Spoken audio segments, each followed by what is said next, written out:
नमस्कार, good evening. मैं हूं विक्रांत गुप्ता। अच्छी खबर भारत के क्रिकेट फैंस के लिए, एक बार फिर सचिन तेंदुलकर, राहुल द्रविड़, सौरव गांगुली टीम इंडिया की जर्सी में नजर आएंगे। टीम इंडिया की जर्सी में ये तीनों एक बार फिर नजर आएंगे। कैसे, आइए वो देख लेते हैं।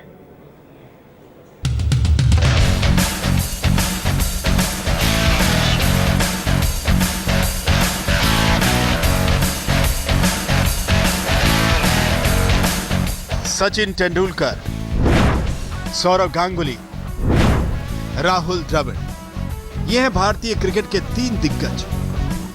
क्या ये फिर पहनेंगे टीम इंडिया की जर्सी? क्योंकि इन तीनों को दिया गया है एक खास मिशन, भारतीय क्रिकेट को फिर ऊंचाइयों पर पहुंचाने का मिशन। दरअसल बीसीसीआई चाहती है कि इन तीनों का मैदान पर बिताया गया सालों का अनुभव टीम इंडिया के लिए काम आए, लेकिन कैसे, इस पर हो रही है माथापच्ची। लेकिन सवाल यह है कि आखिर बीसीसीआई ने इन तीनों दिग्गजों को चुना क्यों और ये दिग्गज करेंगे क्या? क्या बीसीसीआई सचिन, सौरव और द्रविड़ को जोड़कर अपनी इमेज सुधारना चाहती है? क्या बीसीसीआई मैदान से जुड़े मामलों को सीधे खिलाड़ियों को ही सौंपना चाहती है? क्या बीसीसीआई इन दिग्गजों की बड़ी भूमिका की संभावनाएं तलाश रही है? क्या बीसीसीआई टीम इंडिया का कोच भी इनके सुझाव से ही ढूंढेगी? वैसे ये तीनों क्रिकेट को नई ऊंचाइयों तक कैसे पहुंचाएंगे, सही तरीके से अभी तक सामने नहीं आया है और तीनों ने ही इस भूमिका पर अपने पत्ते भी नहीं खोले हैं। दरअसल डंकन फ्लेचर को वर्ल्ड कप तक टीम इंडिया का कोच नियुक्त किया गया था, लेकिन इस दौरान बतौर डायरेक्टर रवि शास्त्री को भारतीय सपोर्ट स्टाफ के साथ टीम के साथ जोड़ा गया तो कोच पद एक औपचारिकता बनकर रह गया था। अब बीसीसीआई नए कोच की तलाश में भी है। पूर्व कप्तान सौरव गांगुली फिलहाल बीसीसीआई की गवर्निंग काउंसिल के सदस्य हैं, जबकि सचिन तेंदुलकर संन्यास लेने के बाद से ही मुंबई इंडियंस के मेंटोर की जिम्मेदारी निभा रहे हैं। रॉयल चैलेंजर्स बेंगलोर में यही जिम्मेदारी राहुल द्रविड़ के पास है। हाल ही में भारतीय टीम के कोच पद के लिए सौरव गांगुली का नाम कई बार उछला, लेकिन गांगुली इसकी पुष्टि करने से इनकार करते रहे। आज तक ब्यूरो। एक क्रिकेट कमेटी बनाई जी और चेतन जी, उसमें सचिन होंगे, उसमें राहुल द्रविड़ होंगे, उसमें सौरव गांगुली होंगे, हो सकता है एक दो और नाम हो। अभी तक ये तय नहीं कि ये कमेटी क्या करेगी, क्योंकि ये कोच तो तय करेंगे ही करेंगे, शायद आगे चलकर भारतीय क्रिकेट किस तरह से चलेगी वो भी ये तीनों तय करेंगे। ठीक लगता है कि ये तीनों जो है टीम इंडिया की जर्सी में एक बार फिर, लेकिन इनके हाथ में कंट्रोल कितना होगा, ये बहुत बड़ा सवाल है।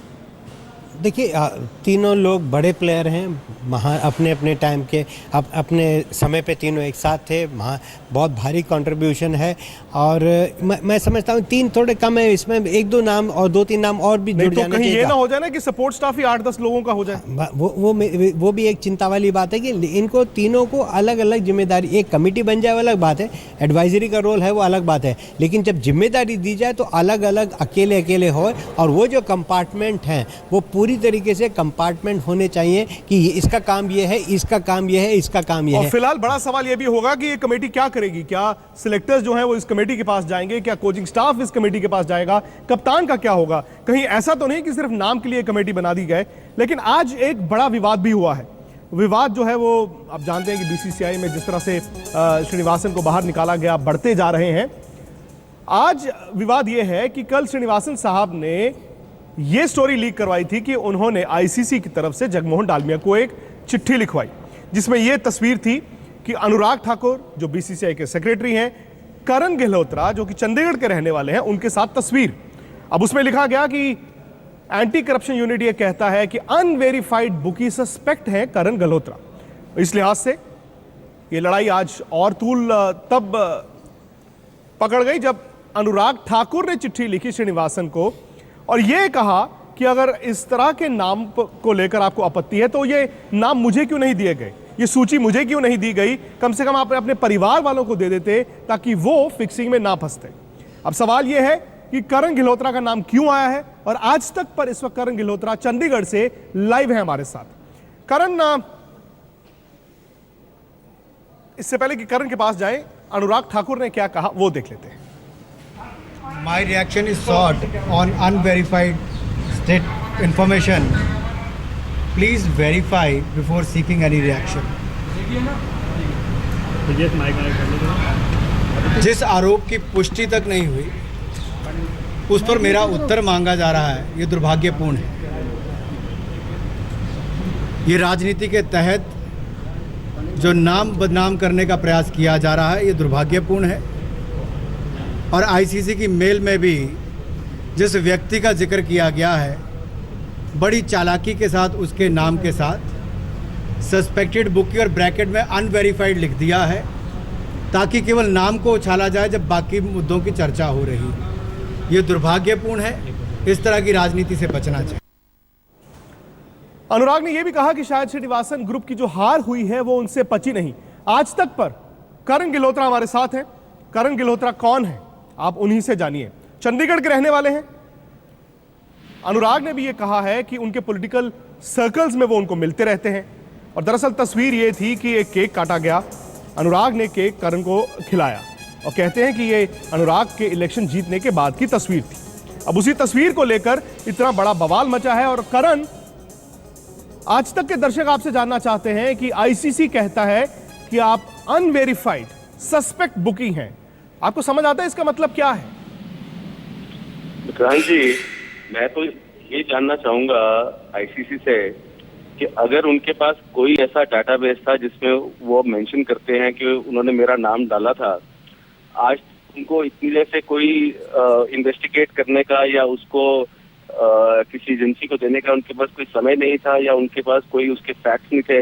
अगर उनके पास कुछ भी ऐसा सस्पिशन था मेरे पे, अगर मैं अनुराग जी को जानता हूँ, मैं और अनुराग जी फ्रेंड्स हैं बहुत सालों से, वे और भी क्रिकेट फर्टर्निटी में मेरे फ्रेंड्स हैं, प्लेयर्स फ्रेंड्स हैं, सेलिब्रिटीज फ्रेंड्स हैं, यानी कि अगर आप इन लोगों के साथ देखे जाते हैं या इनको जानते हैं, वो कोई क्राइम है? और अगर इनके मेरे अगेंस्ट कुछ भी ऐसी एक्टिविटी इन्होंने स्पॉट की या इन्होंने फ्रेम की, उसको why don't they investigate that? Karan, क्या आपको कभी आईसीसी की तरफ से, बीसीसीआई की तरफ से या एंटी करप्शन यूनिट के ऑफिसर से कभी बात हुई हो, मुलाकात हुई हो, किसी ने आपको कहा हो? क्योंकि मैं टेलीविजन पर देख सकता हूं जो आपकी तस्वीरें हैं, शायद ये आईपीएल 2009 की हैं जो दक्षिण अफ्रीका में खेला गया था। काफी खिलाड़ियों के साथ आपकी तस्वीरें हैं, तेंदुलकर के साथ आपकी तस्वीर है, सहवाग के साथ आपकी तस्वीर है, शायद कई फ्रेंचाइजी मालिकों के साथ भी आपकी तस्वीरें हैं। सर ऐसे है सर कि मैं वहां पे आईपीएल पे गया, ठीक है। Again as I told you, I have lot of friends in this community. अब अगर गेटिंग फोटोग्राफ क्लिक, आप ये बताइए, a businessman like me, a common person, hello जी जी जी जी बिल्कुल बोलिए। या इफ यू आर गेटिंग,